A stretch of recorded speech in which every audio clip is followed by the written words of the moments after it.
الحمد لله وكفى والصلاة والسلام على عباده الذين اصطفى أما بعد فأعوذ بالله من الشيطان الرجيم بسم الله الرحمن الرحيم يا أيها الذين آمنوا قوا أنفسكم وأهليكم نارا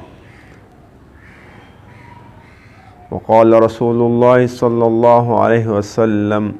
المسلم من سلم المسلمون من لسانه ويده۔ میرے عزیز سامعین، آپ کے سامنے میں نے جو آیات مبارکہ تلاوت فرمائی، اس آیات مبارکہ میں اللہ جل شانہ مومنوں کو خطاب فرما رہے ہیں کہ اے میرے مومن بندگان، اے مومنوں، اور اللہ جل شانہ مفسرین فرماتے ہیں جب اللہ جل شانہ مومنوں کو یا ایھا الذین آمنو کے ساتھ خطاب فرماتے ہیں تو یہاں پر وہ یہ نقطہ بیان فرماتے ہیں کہ اس کے بعد ایک خاص حکم اللہ جل شانہ مومنوں کو فرمانا چاہتا ہے جو اس کے لیے بہت ضروری ہے کہ اس کو سنے اور اس پر عمل کرے۔ تو اس لیے جہاں پر بھی یا ایھا الذین آمنو کا خطاب آتا ہے تو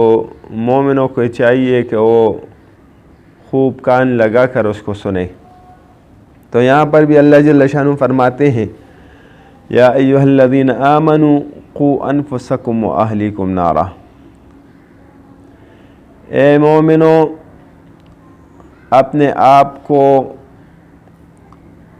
اور اپنے اہل و عیال کو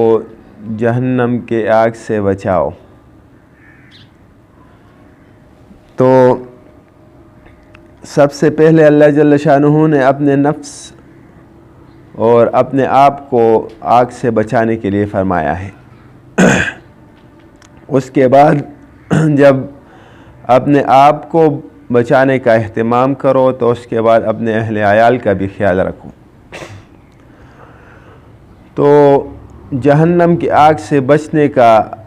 واحد ذریعہ یہ ہے کہ ہم اللہ جل شانہ کے بھیجے گئے پیغمبروں کی پیروی کرے، اور اللہ نے جو دین بھیجا ہے ہر زمانے میں جس نے بھی اس کی پیروی کی ہے اور اپنے پیغمبر کا کہا مانا ہے تو جہنم کے آگ سے بچ گیا ہے، اور جس نے نافرمانی کی ہے تو جہنم کے آگ کا مستحق بن گیا ہے۔ تو یہاں پر مومنوں کو خطاب ہے، تو ہم بھی جہنم کے آگ سے چھٹکارے کا واحد ذریعہ یہ ہے کہ ہمارا بھی یہی ذریعہ ہے کہ ہم رسول اللہ صلی اللہ علیہ وسلم کی کامل پیروی کریں، اور اس نے جو دین لایا ہے اللہ جل شانہ کی جانب سے اس کو سیکھے اور اس کو اپنے عمل میں لے آئے، تو ہم جہنم کی آگ سے بچ جائیں گے۔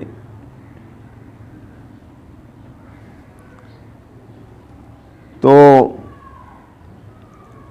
جہنم کے آگ سے بچنے کا ذریعہ کیا ہو گیا؟ وہ پورے کے پورے دین پر عمل، اور جہنم کے آگ سے چھٹکارے کا واحد ذریعہ ہے۔ تو پورا کا پورا دین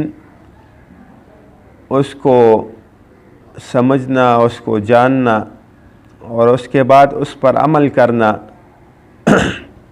یہ ضروری ہے سارے مومنوں کے لیے۔ اس لیے کہ صرف جاننا اور ماننا نہیں ہے، جہاں پر بھی ان الذین آمنوا آ گیا ہے کہ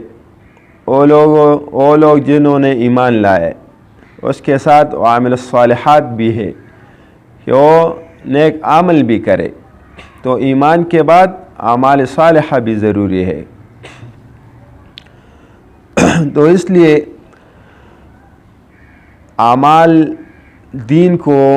سیکھنا اس ہر مسلمان کا فریضہ ہے۔ حدیث مبارکہ میں آتا ہے طلب العلم فریضۃ علی کل مسلم و مسلمہ، ہر مسلمان مرد و عورت پر یہ ضروری ہے کہ وہ دین کو سیکھے، اور اس کا سیکھنا لازمی ہے، کیونکہ ضروریات دین کو سیکھنا، جیسا کہ عقائد کے بارے میں کہ ہمارا عقیدہ کیا ہے، اس لیے کہ آج کل تو ہمارے مال کے دشمن کم ہے اور عقیدے اور دین کے دشمن زیادہ ہے، اور ہم سے دین کی حقیقت کو ہمارے دلوں سے وہ نکالنا چاہتے ہیں، ہمارے عقائد کو خراب کرنا چاہتے ہیں۔ اور یہ مصمم بات ہے کہ جب عقیدہ خراب ہو گیا تو اگر ہم اعمال بہت زیادہ کریں تو اعمال پھر ہمارے قبول نہیں ہوتے، جیسا کہ دیکھا جاتا ہے کہ بہت سے NGOs ہے جو غیر مسلموں کے ہیں، اور اگرچہ اس کے اپنے کوئی ذاتی مفاد ہوتے ہیں، لیکن وہ بہت سے خدمت خلق کرتے ہیں اور مخلوق کی خدمت کے کام کرتے ہیں، لیکن وہ اس کے لیے فائدہ مند نہیں ہے، اور اس کے ذریعے جہنم کی آگ سے وہ چھٹکارا نہیں پا سکتے۔ تو اس لیے پورے کے پورے دین میں داخل ہونے کے لیے ضروری ہے، علماء نے فرمایا ہے کہ ہم ان 5 چیزوں کو مضبوطی سے تام لیں، اس کو سیکھیں اور پھر اس پر عمل کریں، کیونکہ دین کا خلاصہ ہے۔ اس میں سے سب سے پہلے عقائد ہے کہ ہمارے عقائد شریعت کے مطابق ہو، شرک کے عقائد ہمارے نہ ہوں۔ اس کے بعد عبادات ہے کہ ہمارے عبادات، تو دوسری چیز عبادات ہے کہ ہم عبادات کو بھی شریعت کے مطابق وہ کریں، جیسا کہ رسول اللہ صلی اللہ علیہ وسلم فرماتے ہیں صلوا کما رأیتمونی اصلی، تم نماز اس طرح پڑھو جس طرح کہ تم مجھے دیکھتے ہو میں پڑھتا ہوں، تو اس طرح تم بھی پڑھو۔ تو عبادات میں نماز ہے، روزہ ہے، زکوٰۃ ہے، حج ہے وغیرہ، تو یہ بھی شریعت کے مطابق اس کو کرنا یہ بھی ضروری ہے کہ اس میں افراط و تفریط نہ ہو۔ اور اس کے بعد معاملات ہیں، معاملات بھی شریعت کے مطابق ہونے چاہیے، جیسا کہ آج کل لوگ تو معاملات کو شریعت سمجھتے ہی نہیں، شریعت اور دین سے سمجھتے ہی نہیں، تو یہ غلط ہے۔ معاملات بھی شریعت کے مطابق ہونا ضروری ہے، کیونکہ اللہ جل شانہ قرآن میں فرماتے ہیں احل اللہ البیع وحرم الربا، اللہ نے بیع و شرع، خرید و فروخت کو حلال فرمایا ہے اور سود کو حرام فرمایا ہے، اور حدیث مبارکہ میں بھی اس کی بہت شناعت ذکر کی گئی ہے سود کی۔ تو یہ ایک معاملہ ہے، اور اگر ہم اس کو شریعت کے مطابق نہیں کریں گے تو ہم گنہگار ہوں گے۔ تو اس طرح بہت سے معاملات ہے، حدیث مبارکہ میں بھی بہت اس کا ذکر ہے، رسول اللہ صلی اللہ علیہ وسلم نے بہت معاملات کیے ہوئے، اور ہمارے فقہ کی کتب بھی اس سے بری پڑی ہے، اور معاملات کی علیحدہ کتب ہے، تو اس لیے معاملات کو بھی شریعت کے مطابق کرنا یہ ضروری ہے۔ اس کے بعد اخلاق معاشرہ ہے، معاشرے میں ہم جب رہتے ہیں تو اس میں ہمارے ساتھ کچھ اور لوگ بھی رہتے ہیں، تو اس کے حقوق ادا کرنا، جیسے کہ اللہ جل شانہ فرماتے ہیں وَأَحْسِنُوا بِالْوَالِدَيْنِ إِحْسَانًا وَبِذِي الْقُرْبَى وَالْيَتَامَى وَالْمَسَاكِينِ۔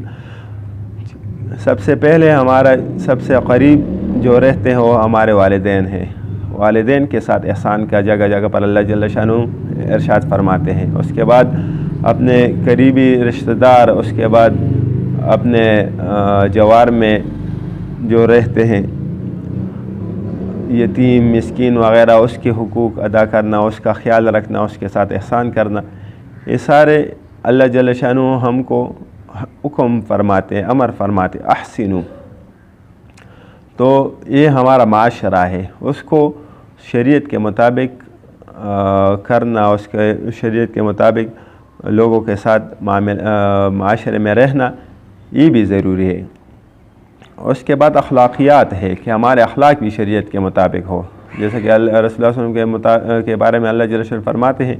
انک لعلی خلق عظیم، بے شک آپ اخلاق کے اعلیٰ مرتبے پر فائز ہے،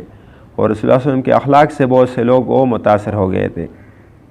تو یہ سارے باتیں سمجھنا، اس کو سیکھنا، یہ ہر مسلمان کی ذمہ داری ہے کہ وہ خود بھی سیکھے اور دوسروں کو وہ بھی سکھانے کا اہتمام کرے۔ تو اس لیے ہم نے چینل شروع کیا ہوا ہے کہ ہمیں جو کچھ بھی آتا ہے وہ آپ کو پہنچائے اور آپ اس کو سیکھے اور دوسروں تک وہ پہنچائے۔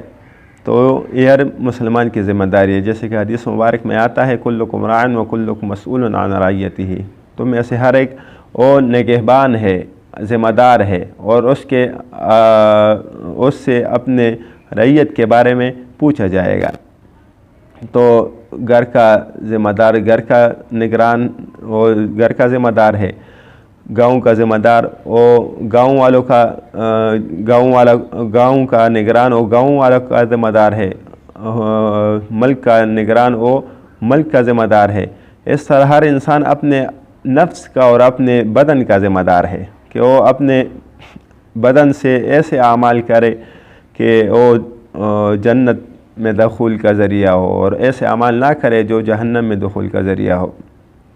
تو ہم نے چینل اس لیے بنایا ہوا ہے کہ ہم جو 5 اصول میں نے آپ کو بتائے، پہلے اعتقادیات، پر عبادات، پھر معاملات، پھر معاشرہ، پھر اخلاقیات، اس پر تھوڑے کلپس تھوڑے دروس کی شکل میں انشاءاللہ ہم بات کریں گے۔ تو اللہ جل شانہ اس کو قبول فرمائیں، انشاءاللہ ہم کو توفیق دے کہ ہم استقامت کے ساتھ یہ دروس آپ کو پہنچائیں، اور آپ کو اللہ جل شانہ توفیق دے کہ آپ اس کو سنیں اور اس پر عمل کریں اور آگے لوگوں کو وہ پہنچانے کی کوشش کریں۔ اللہ جل شانہ مجھے بھی عمل کی توفیق دے اور آپ کو بھی عمل کی توفیق دے۔ وآخر دعوانا الحمدللہ رب العالمین۔